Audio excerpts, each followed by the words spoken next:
अपनी परंपरा की दुहाई देने लगे। हमारे यहाँ तो 5 जलाई जाती है, हमारे यहाँ 4 जलाई जाती है, हमारे यहाँ 3 जलाई जाती है।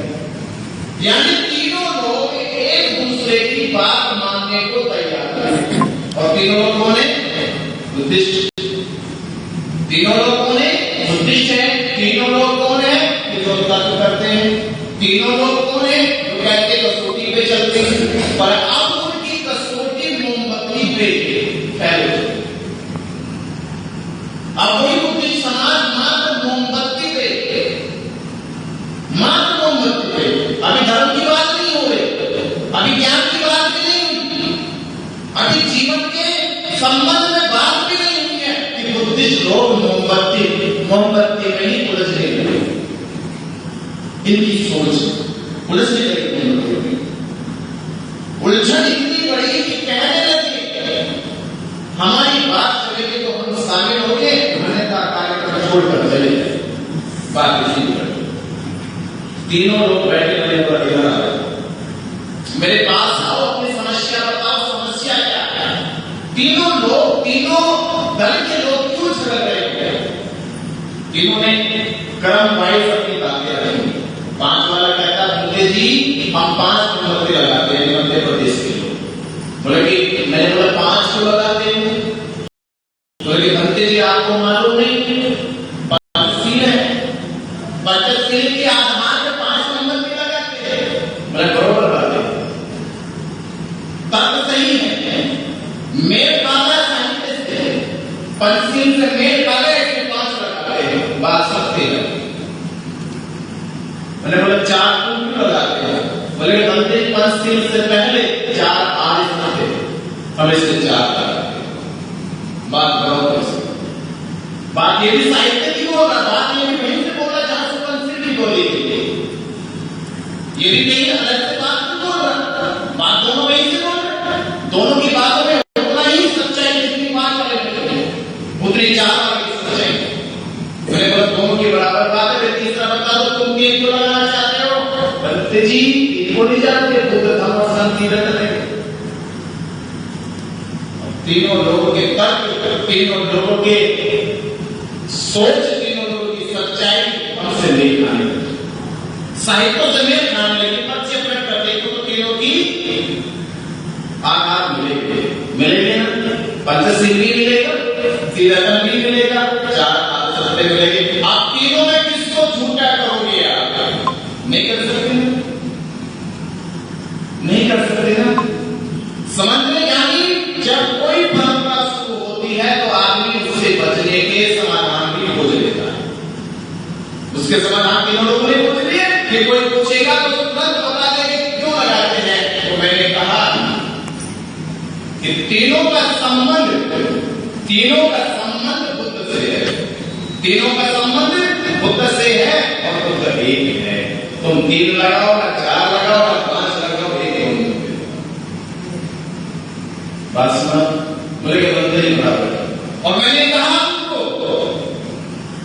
अब मोमबत्ती 1 लग जाए से 1000 लग जाए, गौर करने वाली बात अब है।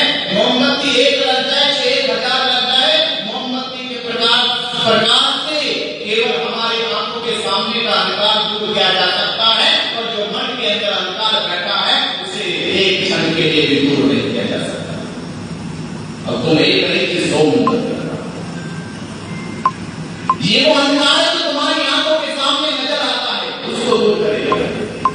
और मन में जो बैठा बुद्ध की जनता बाहर के अधिकार से, मन के अधिकार से। बुद्ध ने अपने 6 साल की ज्ञान तप से मन के अंदर का जो दुख है, मन के अंदर की जो अविद्या है, मन के अंदर की जो विकार है, मन के अंदर का जो अंधकार है, उसे मिटाने के लिए बुद्ध ने अपना जीवन दिया। बुद्ध ने उसका दीप जलाया और मोमबत्ती के दीप पर ढंग भी नहीं लग गई। बात समझ रहे? मैं आपको वो समझाना चाह रहा जहां से मजबूर हो रहा है। हम धर्म के नियमों को मोमबत्ती मान लेते हैं, ये औपचारिकता, अभी औपचारिकता पूरी हो गई। अब हमको क्या काम करना है? अब हमें मन पे काम करना है। मोमबत्ती लगाना, अगरबत्ती लगाना, धूप लगाना, ये औपचारिकता है। ये हमारे मन का, हमारे जीवन का परमानेंट सॉल्यूशन नहीं है। ये समाधान नहीं जीवन का। खुदा ने जब उपदेश दिया और खुदा के समय से लेकर राजा कनिष्क के समय तक मूर्ति नहीं थी, और मूर्ति नहीं तो मोमबत्ती नहीं होती, अगरबत्ती नहीं थी तो धूप भी नहीं था, तो माला भी नहीं होती। तो क्या संसार में तो नहीं चला? क्या संसार के लोगों ने तुम किसी साथ को स्वीकार नहीं करा? हम फैला कोई एशिया में सम्राट सोच में बना मूर्ति के हमको फैला दिया। मूर्ति लेके चला सम्राट नहीं लेके चला ना। मोमबत्ती के प्रकाश से अगर आपका जीवन में प्रकाश आ जाए तो फिर मोमबत्ती लेकर घूमो, सबर करो तो भी मोमबत्ती लेकर, जीवन के संकट में जाओ तो भी मोमबत्ती लेकर जाओ। तो क्या आपके जीवन के दुख कम हो जाएगा? नहीं होंगे ना। कब कम होंगे? जब आपके हाथ में, आपके मन में उनका आचार विचार होगा। उससे पहले नहीं आ सकता। वो जब तक नहीं होगा तब तक हम आपके अंदर पैदा नहीं हो सकता। तो हमें ये चीजें जो धर्म की औपचारिक चीजें हैं उनको धर्म की नींव ना माने, आसक्ति पैदा ना करो। मोमबत्ती एक जल जाए, दो जल जाए, तीन जल जाए, चार जल जाए, पांच जल जाए, किसी एक चीज में आसक्ति पैदा करना ही दुख का कारण बनेगा। समझ रहे हो? आसक्ति पैदा करना ही दुख का कारण बनेगा। कृष्णा की आसक्ति पैदा करें कि एक ही लगाए, पांच ही लगाए।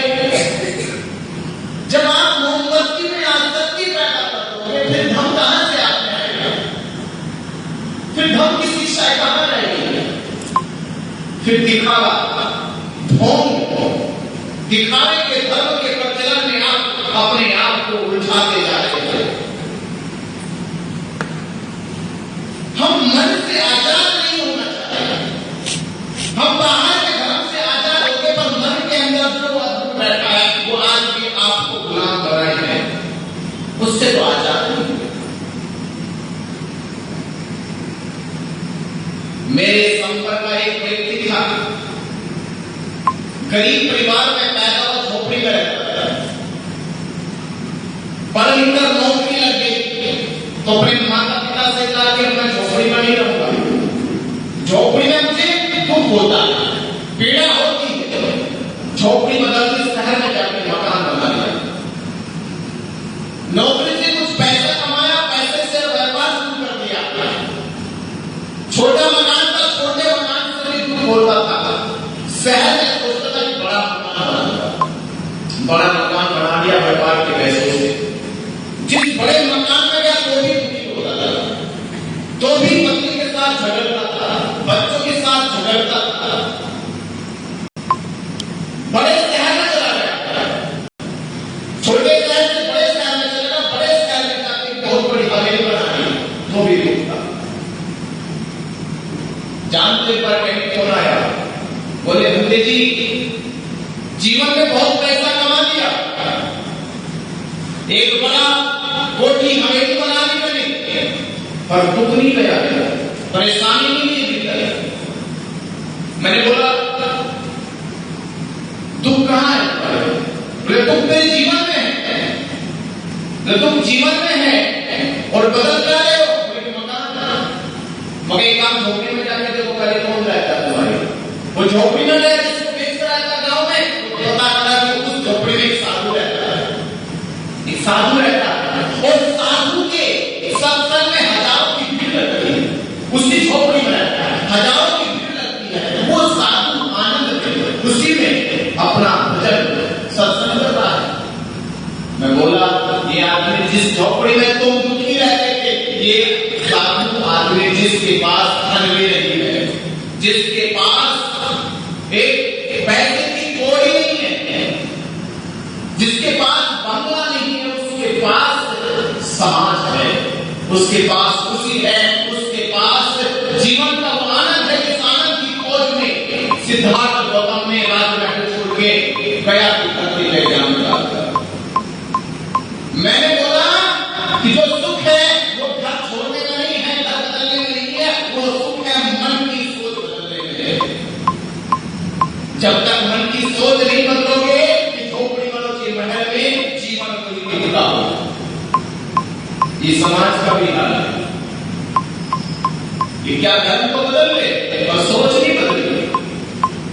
सोच में आज भी परंपराओं का फितूर है।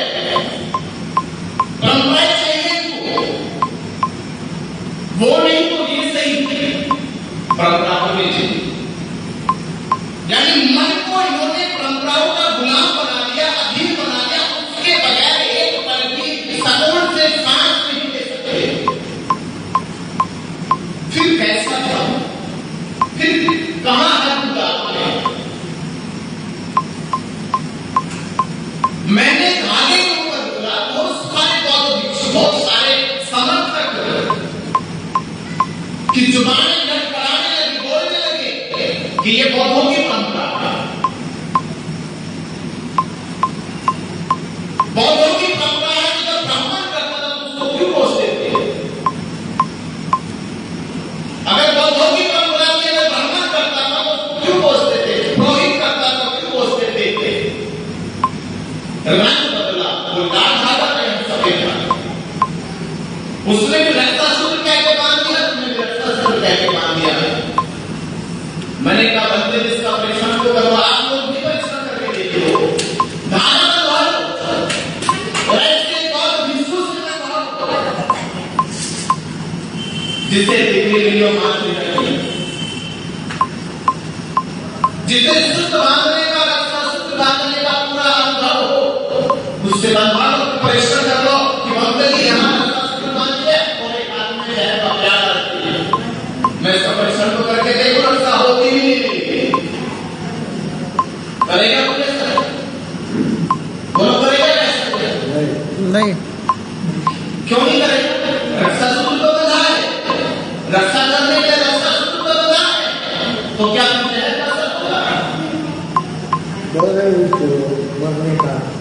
सूत्र से नहीं रक्षा होगी, सूत्र से रक्षा नहीं होगी, रक्षा समझ से होगी। समझ का सूत्र जब तक मन में नहीं बनेगा, आगे के सूत्र बांधने से जीवन नहीं बदल सकता। विचारों का सूत्र नहीं बनता, जो रक्षा करेगा, जो समझ पैदा करेगा। बुद्ध ने अपने जीवन को आनंद में जिया, सकून में जिया, शांति में जिया, हजारों लोगों को अगल बना दिया, सब के हाथ से खाना नहीं खाना। जो हमारे शास्त्र हमें मार्ग दिखाया, जिन्होंने हमें मंजिल तक जाने का रास्ता बता दिया, उनके हाथ में कलाई पे खाना नहीं था। उन्होंने किसी की कलाई पे खाना नहीं मांगा। ये धार्मिक परंपरा फिर हमारी कैसी? जब शास्त्र ने नहीं माना तो धार्मिक ने नहीं माना क्या? बोलो बात करना है। किसी को मालूम है वो कभी किसी को धागा बांधा, तो फिर ये धागे बांधने की परंपरा हमारी कैसे? कोई जवाब नहीं कर सकता। ये परंपरा हमारी कैसे? फिर ये हमारे नहीं है, ये केवल शांत बना है। जान लो, जब सस्ता धर्म आता है, मुफ्त का धर्म आता है, तब इस तरह के कुछ कर्मकांड शुरू कर दिए जाते हैं। ये सस्ता धर्म देने की एक शुरुआत होती है, क्योंकि खाना जिससे बनता है वो शांत बना लेता है। उसे डर रहता है कि बहुत भिक्षु बांध रहा है, तुम्हारे जीवन का कल्याण हो जाएगा। ये शांत बनाता है। और क्या ऐसे होता है? झूठी शांत करना है। ऐसी शांत बनाने के लिए जो औपचारिक टेम्परेरी नैसर्गिक शाश्वत को, ऐसी शाश्वत शुद्ध बात को, ऐसा ज्ञान दो जो सदा सदा के लिए जीवन में खुशी को पैदा करे। मैंने क्या कहा कि धारण करो सो धर्म है, ये पूरी रीति बात है, इसमें कोई सच्चाई नहीं। इस समय आज आपको समझा रहा हूं, समझ लो कैसे है। धारण का मतलब होता है जैसे ये मोबाइल फोन है, समझ रहे मोबाइल फोन, या मैंने इसको कवर किया, ये मोबाइल फोन है और मैंने इसको क्या कर दिया, ये कवर धारण करा दिया, करा दिया ना। जब करा दिया तो अब इसका कुछ महीने के बाद, पहले ये लाइट का पूरा, अभी कुछ महीने के बाद कैसा हो गया, ये काला काला हो गया, भद्दा भद्दा हो गया। अब करना है, ये लगेगा हमें तो क्या हमको चेंज तो दूसरा लगा, यानी जो लगा जो कपड़ा आपने आज पहना है कारण क्या है, क्या ये पता लगेगा? ये मैला होगा, किस दिन मैला हो जाएगा उसको उतार देंगे। धारण करने की वस्तु हमेशा बाहर से आती है, धारण करने की वस्तु हमेशा बाहर से आती है, और जो बाहर से आती है वो मैली होती है, वो टेम्परेरी होती है, वह स्थायी होती है, वो सदा सुख देने वाली नहीं होती। जैसे समझिए तालाब जानते हो, कुआं जानते हो, नहर जानते हो, तालाब का जो पानी होता है कहां से आता है? बाहर से, बाहर से उसके अंदर डाला जाता है। तालाब के अंदर पानी बाहर से धारण कराया जाता है, इसी धार परंपरा में तालाब के अंदर पानी धारण कराया जाता है, और पानी महीना और 2 महीना के बाद कैसा होगा? गंदा, सड़न, दुर्गंध आना शुरू हो जाएगी।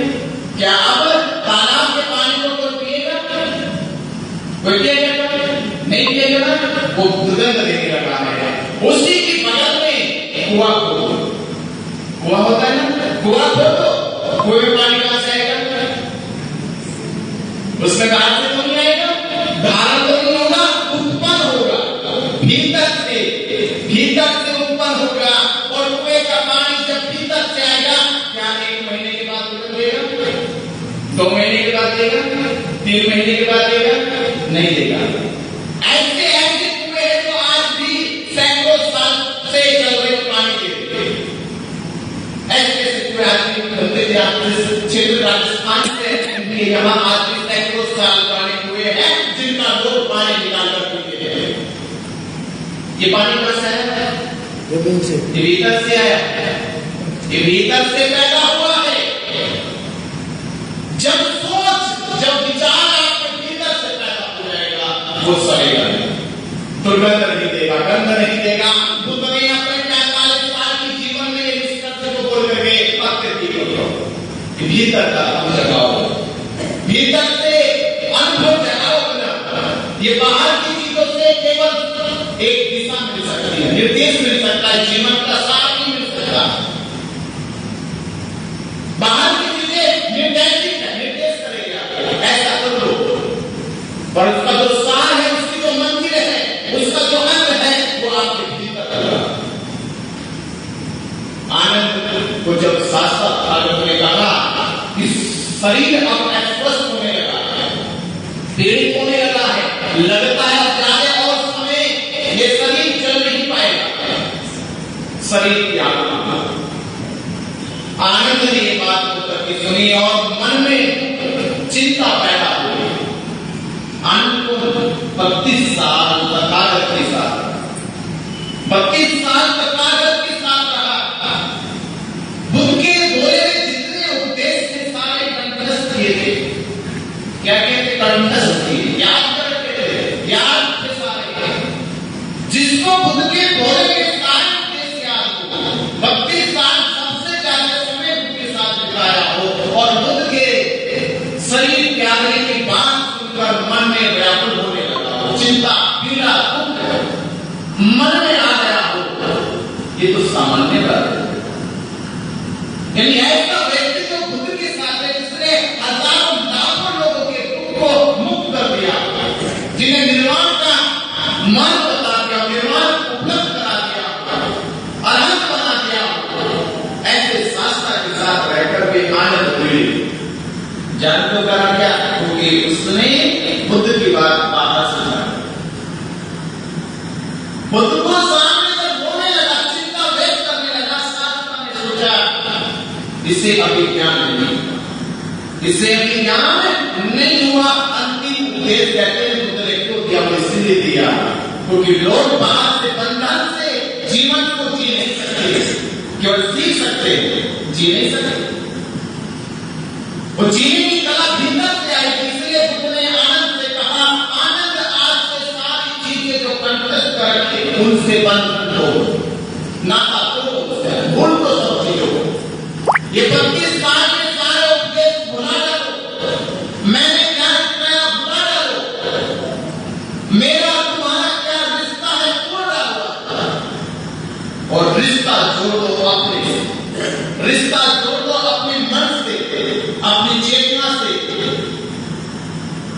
नहीं तो संसार में तुम इस दुख के जंजाल से बाहर नहीं निकल सकते।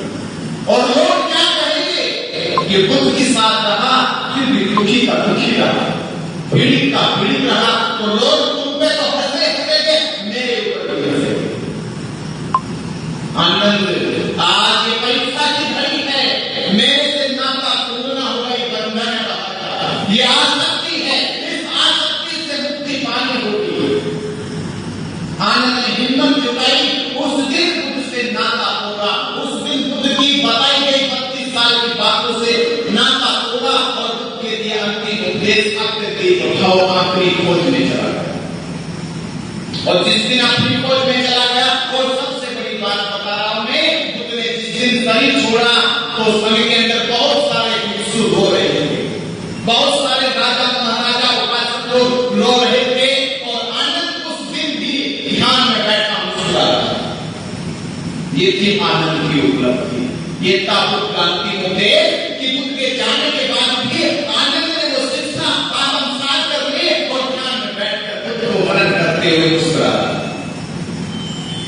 यानी आसक्ति से कभी बुद्ध को प्राप्त नहीं कर सकते, आसक्ति से कभी हम की शिक्षा को सीख नहीं सकते। बुद्ध की जन्म क्या है कि जन्म कोई तो शब्द है, कितने शब्द? 2 शब्द है बस।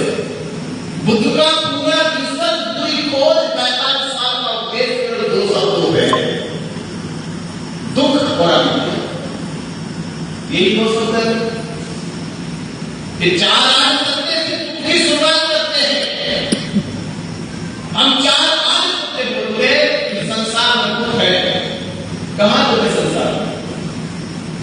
मेरे स्वयं का संसार में दुख क्या है? अभी यहां अंधेरा है क्या? नहीं है ना? नहीं, अंधेरा है नहीं। क्या अंधेरा है? अंधेरा है, अंधेरा नहीं करे। क्या करना है? तो लाइट को करो। कितना समय लगेगा लाइट करने में? कितना समय लगेगा? लाइट किधर हो, किधर अंधेरा है? क्या है यहाँ? अंधेरा। हमने क्या किया है? उस अंधेरे के प्रभाव को कम किया, उसके प्रभाव को कम कर दिया। इससे क्या? अपने विज्ञान से। कैसे किया है? अपने विज्ञान से। संसार में अविद्या है, इसके दुख है। संसार में अविद्या, अविद्या का मतलब क्या है? पूरा संसार उलझा पड़ा है संस्कारों से, पूरा संसार उलझा पड़ा है संस्कारों से, और सारे संस्कारों में है आसक्तियां, तृष्णा है। सभी संस्कारों में क्या है? तृष्णा है। इसी तृष्णा से पैदा होता है दुख। तो संसार में क्या दुख है? ये दुख कभी खत्म नहीं होगा। कुछ लोग बोलते तथागत ने कहा दुख खत्म हो जाएगा, दुख खत्म नहीं होता। प्रभाव हम उसका रोक देते, हम उसका प्रभाव रोक देते हैं। जैसे आपने फैन चलाया, क्या करा? अपनी गर्मी का प्रभाव रोका ना, गर्मी का खत्म नहीं है, गर्मी हो रही है, बाहर निकल भी देते, या इनको बंद कर देते, फिर से दोबारा आ जाएंगे। हम क्या करें? इसके प्रभाव को डाइवर्ट करते हैं। इग्नोरेंस को हम अपनी अवेयरनेस से उसे डाइवर्ट कर देते हैं। जो अविद्या है, उस अविद्या को कम करते हैं अपने ज्ञान से, अपनी प्रज्ञा से। तो बुद्ध ने जो दुख की बात बताई, वो दुख कहां पे है? वो मन में है। मन में सारी जगह बताई। बुद्ध ने कहा मन ही सभी कर्मों का प्रधान, सही का भी और गलत का, दोनों का है। दोनों का प्रधान क्या है? मन है। सही और गलत का तो प्रधान मन है ही है। तीसरी बात जो है, मन ही विचारों को पैदा करता है। मन ही विचारों को पैदा करता है, मन ही विचारों को संचालित करता है, मन ही विचारों को एक दिन नष्ट कर देता है। समझिए? यानी यहां दूसरा कोई स्वामी नहीं है, दूसरा कोई स्वामी नहीं। इसलिए बुद्ध ने कहा मन ही आपका मास्टर है, मन ही आपका मास्टर है। मन ही अच्छा करेगा, मन ही बुरा करेगा। मन अच्छे या बुरे हो, दोनों विचार करेगा। मन ही अच्छे या बुरे हो,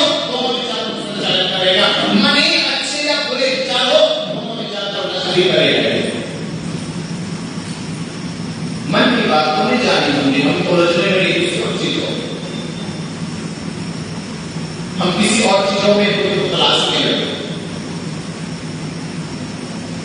बुद्धान शरणं गच्छामि, क्या बोलते हैं इसका? मैं बुद्ध की शरण में जाता हूं, जी ना, बुद्ध की शरण में जाता हूं। कहां जाओगे सर? कहां बुद्ध की शरण?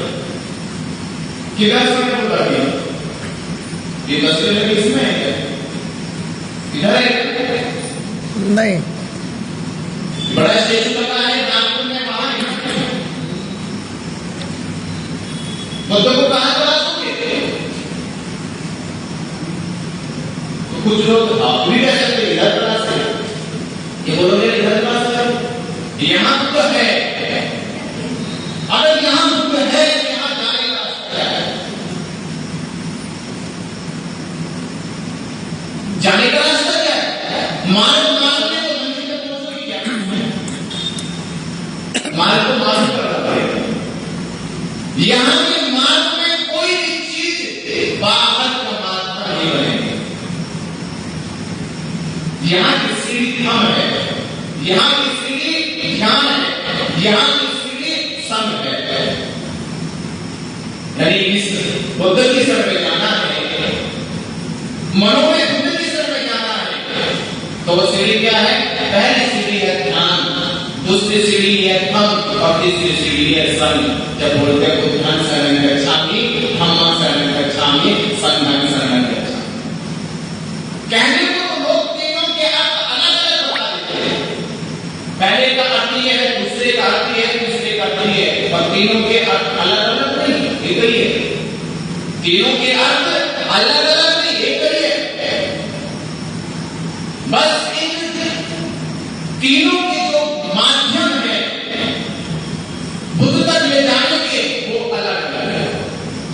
यानी मंजिल एक है बुद्ध, मंजिल एक है मन, मंजिल एक है प्रज्ञा, पर रास्ते अलग अलग है। समझे? इनका केंद्र क्या है? वो बुद्ध है। तीनों का केंद्र क्या है? वो बुद्ध है। तीनों का केंद्र क्या है? प्रज्ञा है। तीनों का केंद्र क्या है? वो शांति और खुशी है। दुख से मुक्ति है तीनों का उद्देश्य। जैसे समझो, आपको यहां से मुंबई जाना है, कितनी दूरी मुंबई के से? 700-800 किलोमीटर जी, 900 किलोमीटर है, 900 किलोमीटर है। अगर आपके पास ना तो मोटरसाइकिल है, ना कार है, और ना टिकट खरीदने के लिए पैसा है, और पैदल से चल सकते हो, तो क्या मुंबई तक चले जाओगे? पैदल यात्रा चले जाओगे? पैदल यात्रा नहीं जाओगे? पैदल यात्रा नहीं जाओगे? क्यों नहीं जा पाओगे? समय तो जाता लगेगा, तकलीफ तो जाते हो, परेशानी तो हो सकती है, जा सकते हैं, ऐसा नहीं कर सकते, जा सकते हैं। आप 1 किलोमीटर कितनी देर में चलोगे? आधा घंटा में? आधा घंटा चल सकते हैं किलोमीटर। अगर 5 किलोमीटर चले तो कितना लगा? 2.5 घंटा।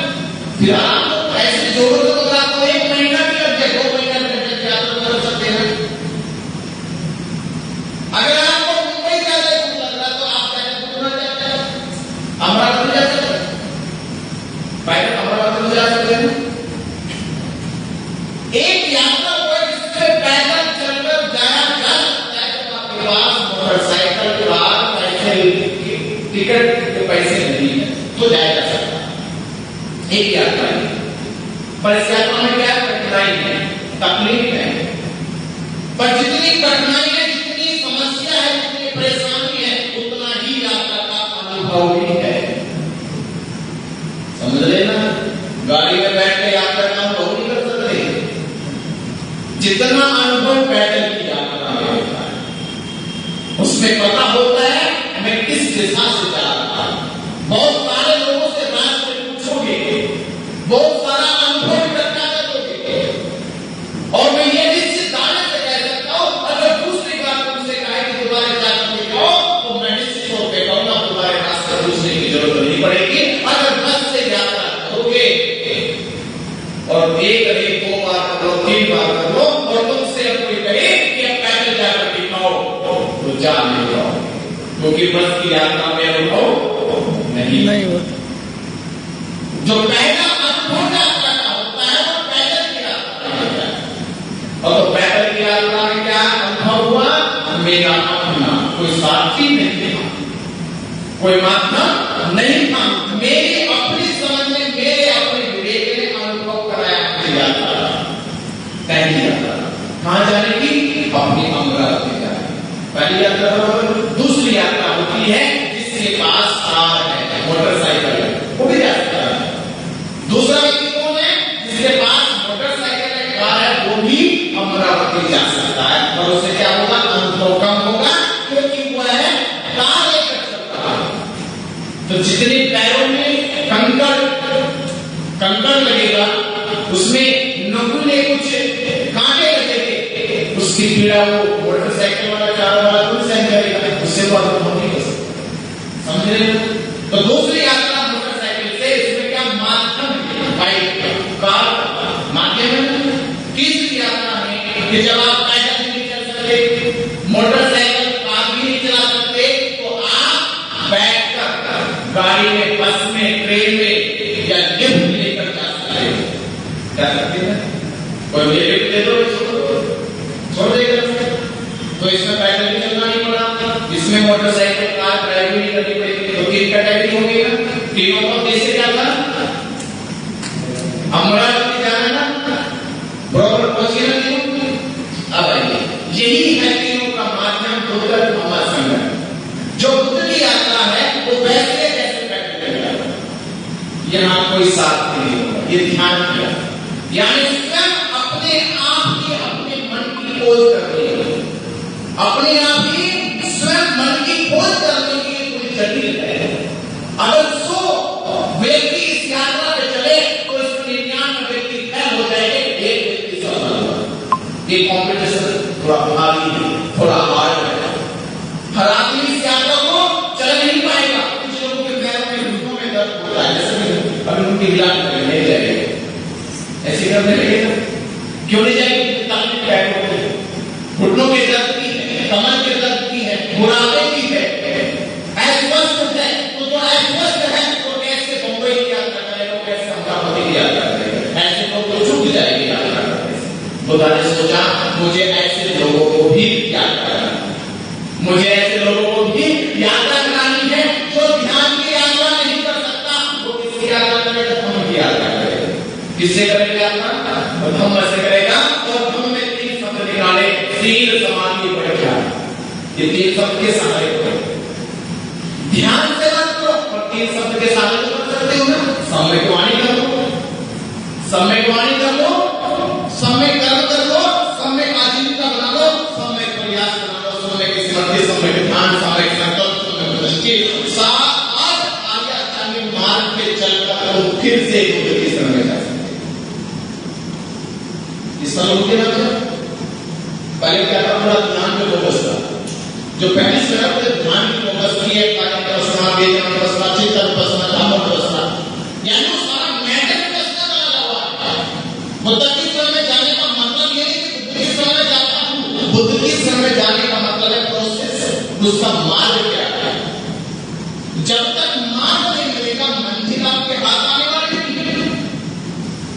मंजिल हाथ तभी आएगी जब मार्ग आपको पता होगा। तो पहला जो शरण है वो ध्यान से, और दूसरी शरण है सील, समाधि, प्रज्ञा से। समझे ना? ये इसमें क्या अष्टांगिक मार्ग है। 8 सीढ़ी के मार्ग से बुद्ध की यात्रा कर सकते हैं, क्योंकि अंतिम में क्या प्रज्ञा में शुद्धता है, अवेयरनेस है, जागरूकता है, अवस्था है, जिसमें आप प्रज्ञा के द्वार से सारी चीजों को देखोगे, स्पष्ट भाव से, साक्षी भाव से देखोगे, जैसा जो है वैसा ही देखोगे। समझ रहे हो? तीसरी यात्रा कि उसको कार चलाने नहीं आती। अब ऐसे लोग भी तो जिनको कार चलाने नहीं आती, ऐसे लोग भी तो जिनको सीट पे चलना नहीं आता, ऐसे लोग भी तो जिनको समाधि का अनुभव नहीं होता, तो ऐसे लोग कैसे बुद्ध के राह चलेंगे? तो क्या करते हैं? बच्चे छोटा होता है, उससे चलना नहीं आता, तो क्या करती है माँ? उंगली पकड़ती ना उसकी, बरोबर? उंगली पकड़ती, उसकी उंगली पकड़ के चलाती है, बेटा चल। और जब चलना सीख जाता छोटे में ना, ऐसे ही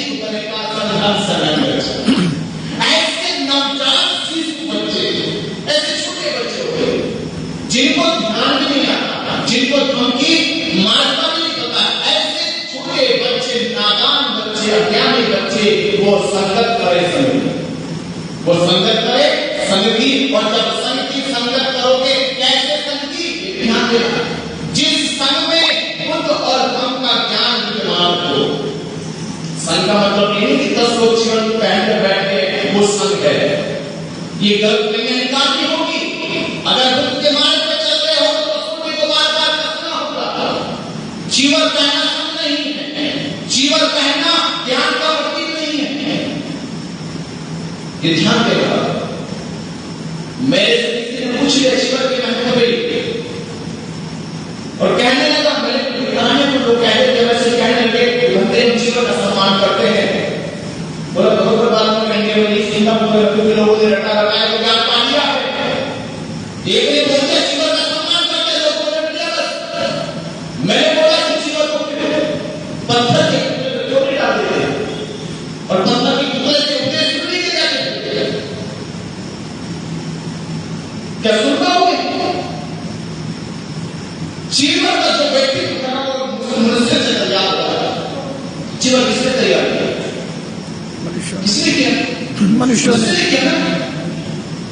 यानी जीवन का व्यक्तित्व कौन है? मनुष्य है। जीवन उस व्यक्तित्व की एक पहचान, एक बेस है, एक कोड है उसका। हमें मनुष्य के व्यक्तित्व की पहचान करनी है, व्यक्ति की पहचान जीवन में करनी है। समझ में अगर यहां भी ऐसा करो तो धोखा खाओगे, फिर ज्ञान से बहुत दूर चले जाओगे। मैं पंजाब में रहता हूं, पंजाब में देखा तो वहां के जो सिख लोग होते हैं उनके पास एक किताब है, गुरु ग्रंथ साहिब बोलते खुदा नहीं है, ये किताब खुदा है। जिस किताब को रोज कंपनियां फैक्ट्रियां प्रेस छापती है लेकिन खुदा नहीं है, उस खुदा की रोज वंदना करते हैं। मक्खी मच्छर बैठने नहीं देते, कोई इंसान उस पे हाथ लगा तो उसका हाथ काट देते। इतनी आसक्ति की इंसान की कदर करोगे, इंसान के व्यक्तित्व को, इंसान की खोज को, इंसान के ज्ञान को तुझे समझ लिया, उसे छोटा समझ लिया और एक वस्तु को ऊंचा समझ लिया। क्या ये बुद्ध का ज्ञान है? इतना छोटा बुद्ध का ज्ञान है? बुद्ध इंसान को महान बनाना चाहते हैं, हम वस्तु को महान बनाने लगे। बुद्ध कहते सभी वस्तु अनित्य है और जब अनित्य सारी वस्तुएं हैं फिर हम नित्यवादी क्यों बनते जा रहे हैं? इसमें क्या विचार था?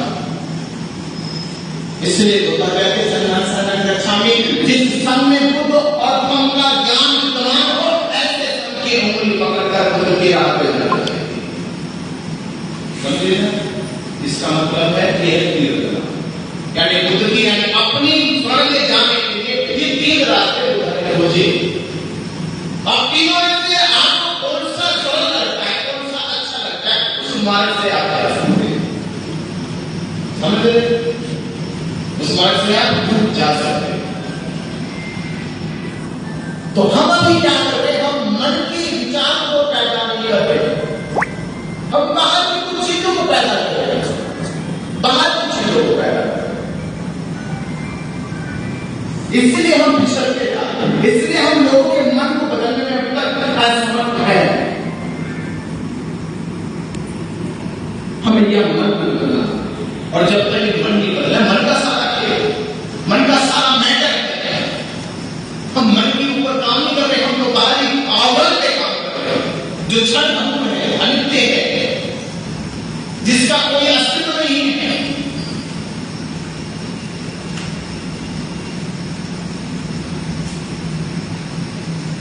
एक बार एक बौद्ध भिक्षु को जापान से निमंत्रण आया, भारत में रहने वाले थे।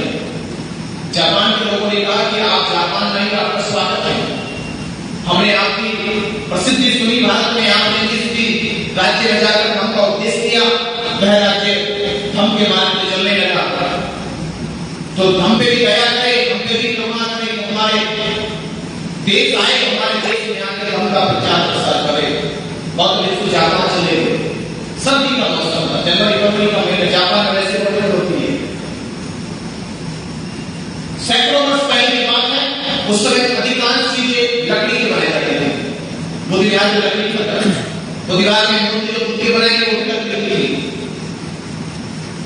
और केवल बुद्धिमान मूर्ति लकड़ी की नहीं थी, बस्ती का बस्ती, शहर के शहर लकड़ी के ही बसे थे।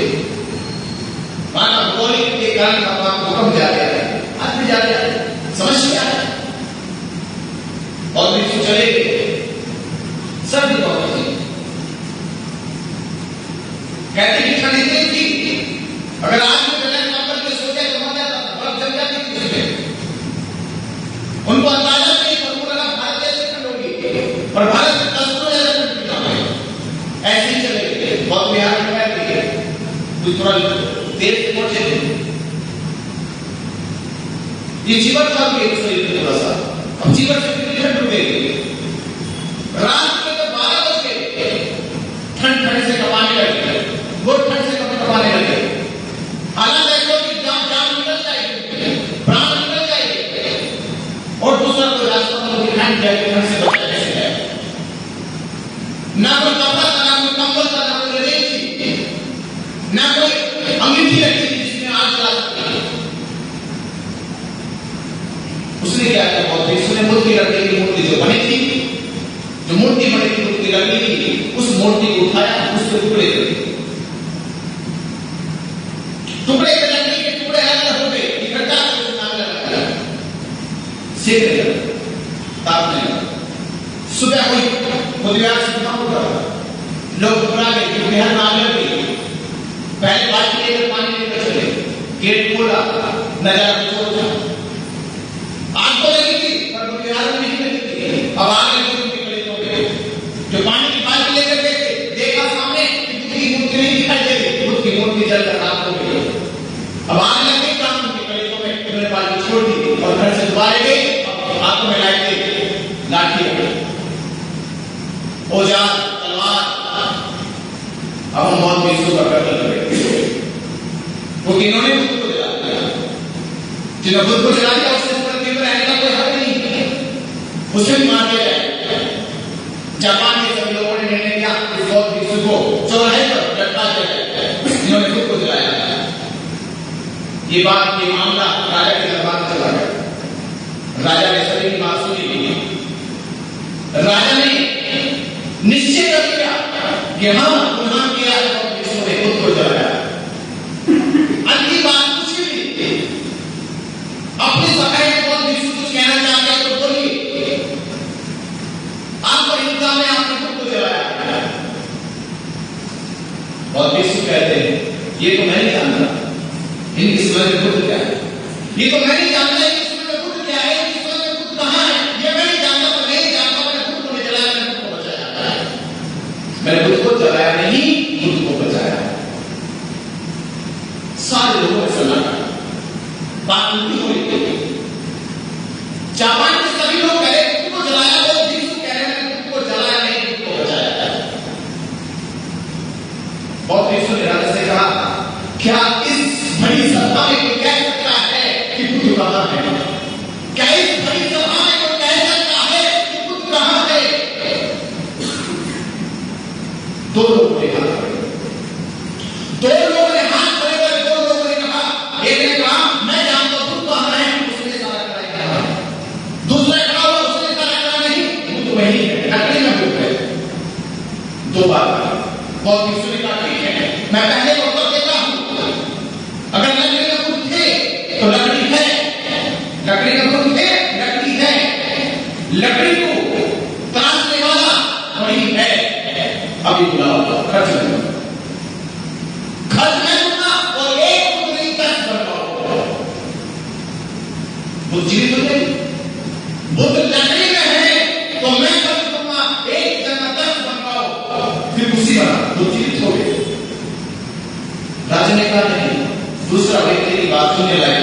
दूसरा व्यक्ति कहता है कि बुद्ध लकड़ी में नहीं, बुद्ध यहाँ है। बहुत भिक्षु ने कहा ये आदमी जो बोल रहा है वो सत्य बोल रहा है। साइंस में किसी अच्छे बहुत भिक्षु के सामने पानी है, लगता है बहुत इस व्यक्ति ने बुद्ध के ध्यान में उतर गया है, इसको समझ आ गई बुद्ध कहां है। राजा ने कहा साफ समझाओ। बहुत भिक्षु कहता बुद्ध यहाँ, हम सबकी चेतना में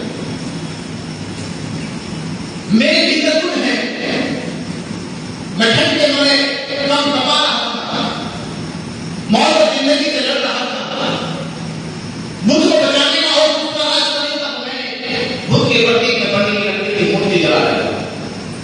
पट्टी की जरूरत है, बस एक शकल दिया है।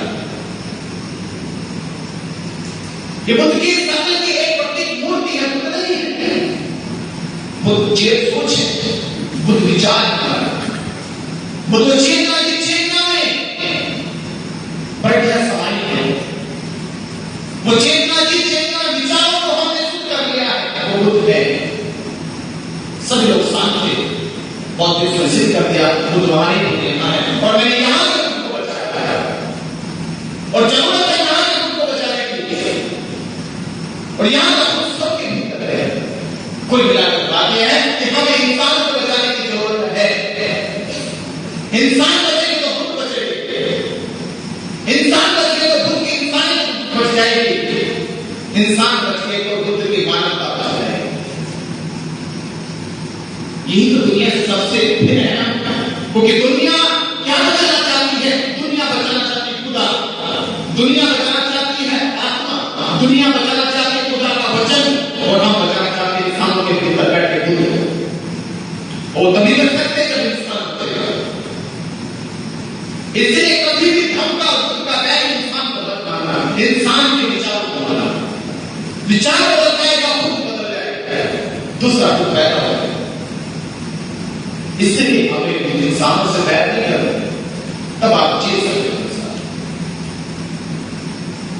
थोड़ी सी इतनी समझ को पैदा करनी, बुद्ध है इतनी समझ विकसित हो जाए तो बुद्ध का धर्म हमारे भीतर समा जाएगा।